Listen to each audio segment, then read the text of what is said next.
নমস্কার, আরও একটা নতুন ভিডিওতে আপনাদেরকে স্বাগত জানাই। এখন বাজে সকাল 5টা, আর 5টা থেকে আমার ভিডিওটা স্টার্ট করছি। সারাদিনের ঘরের কাজ আর তার সাথে আমি কিভাবে ইউটিউবে আসলাম বা মাথায় আমার কিভাবে ইউটিউবের চিন্তা আসলো, আমি সেটাই আপনাদেরকে শেয়ার করব।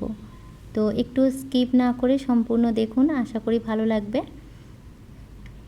তো আমার ইউটিউবে আসার একটাই উদ্দেশ্য যে আমি কিছু ইনকাম করব। আর আমার ছোটোর থেকেই ইচ্ছা ছিল নিজে কোনো কিছু কাজ করার, তো সেটা হয়নি। তো ভাগ্য যদি সাথ না দেয় তো কোনো কিছুই কিন্তু হয় না। তো সেই জন্যই আমার ভাগ্যে ছিল না, আর ভাগ্য সাথ দেয়নি, তাই কিছু হয়নি। তবু আমি হাল ছাড়িনি। আমার বিয়ের পরে আমি টিউশন পড়াতাম, আর যে সেলফ হেল্প গ্রুপগুলো হয়, তো তখন মানুষ অত খাতা টাতা লিখতে পারতেন না। তো সেই সব মানুষদের গ্রুপের খাতা আমি লিখতাম, তার থেকেও কিছু ইনকাম হতো। তো সেই সব কাজ তো আর নির্দিষ্টকালের জন্য না। তো দেখা যাচ্ছে পরবর্তীকালে তাদের দলের মধ্যে কেউ একজন আসলো, বা তাদের বাড়ির লোক লিখতে পারে, তো সেইভাবেই সেটাও হলো না কিছুদিন হওয়ার পর। তো টিউশন পড়াতাম, তো টিউশন পড়িয়েও মানুষ পয়সা দিতে চাইতো না, এরকম একটা ব্যাপার। তো সেটাও ছেড়ে দিলাম। তো তারপর আমার ফোন কিনে দেয় 2021-এ, বড় ফোন।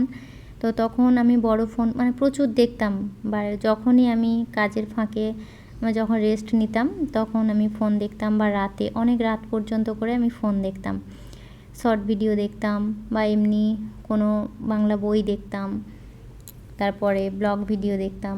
তো এগুলো দেখতে দেখতে একদিন একটা টেক চ্যানেল আমার সামনে চলে আসে। তো টেক চ্যানেলটার নাম বলছি আমি, বাপনদা অল বাংলা টিপস। তো ওই দাদার চ্যানেলটা আসে আমার ফোনের স্ক্রিনে। তো আমি দেখলাম যে কেউ ইউটিউব চ্যানেল খুলতে পারে, ইনকাম করতে পারে, এরকম একটা ব্যাপার। তো প্রথমে বাড়িতে কিছু বলিনি, তো সেই ভিডিওটা দেখলাম। তারপর ওই দাদার ভিডিও থেকে দেখলাম কিভাবে থাম্বনেল তৈরি করতে হয়, কিভাবে এডিট করতে হয়, কোন অ্যাপস থেকে ভিডিও এডিট করে, কোন অ্যাপস থেকে ভিডিওর থাম্বনেল বানায়। তো সবটাই তখন ওই মাথা থেকে তখন ওই ইউটিউবের ভিডিও দেখা, বা কোনো শর্ট ভিডিও দেখা, কোনো ব্লগ ভিডিও দেখা, কোনো বই দেখা, এগুলো মাথা থেকে তখন উড়ে গেছে। তখন ওইগুলোই শিখতাম, যখনই সময় পেতাম ওগুলোই শিখতাম। তো ওগুলো শিখে গেছিলাম। এবারে এখনও পর্যন্ত আমি ঠিকঠাক গুছিয়ে হয়তো কথা বলতে পারি না। তো তখন আমি ঠিক করেছিলাম যে ফেস না দেখিয়ে ভিডিও বানাবো।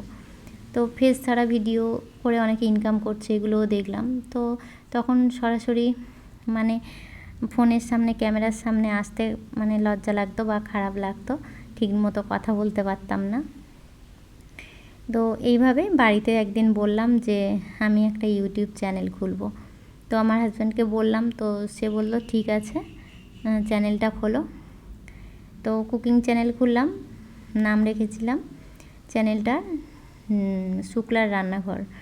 তো খুব অল্প দিনের মধ্যে 6 থেকে 7 মাসের মধ্যে আমার 800 সাবস্ক্রাইবার হয়ে গেছিলো, আর ওয়াচ টাইমও অনেকটা হয়ে গেছিলো। তো তারপর আমার সেই চ্যানেলটা বন্ধ করে দিতে হয়, আমার হাজব্যান্ডের অ্যাক্সিডেন্ট হয়। তো সেই জন্য আর বললাম না, ভাগ্যে যদি কোনো কিছু না থাকে সেগুলো সম্পূর্ণ করা যায় না।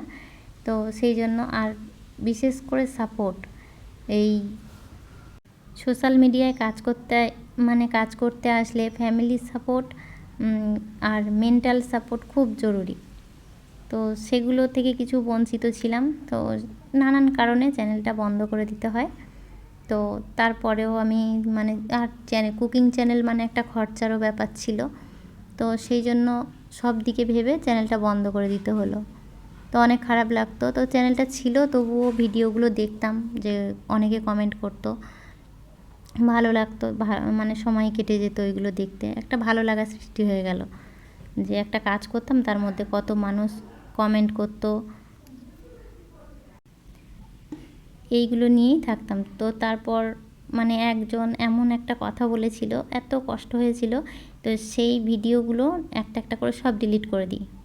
তো সে চ্যানেলটা আর সার্চ করলেও পাওয়া যাবে না। তো তারপরে আমি আরেকটা চ্যানেল খুলি, মোটিভেশন চ্যানেল। তো সে চ্যানেলটা এখনও আছে ইউটিউবে, মাঝে মাঝে দেখি বংএস মোটিভেশন।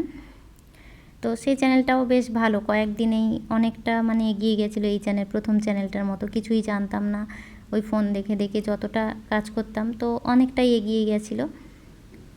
তো ওই চ্যানেলটাও আমার বন্ধ করে দিতে হয় আমার নিজের ভুলে। লোকেদের মানে ভিডিও নিজের ভয়েসে ছাড়তাম। তো আমার চ্যানেলটা যে খুলেছিলাম আমি সব শিখেছিলাম, কিন্তু চ্যানেল মানে কিভাবে খুলতে হয় সেটা জানি না। তো একটা ভাই আমাকে চ্যানেলটা খুলে দিয়েছিল।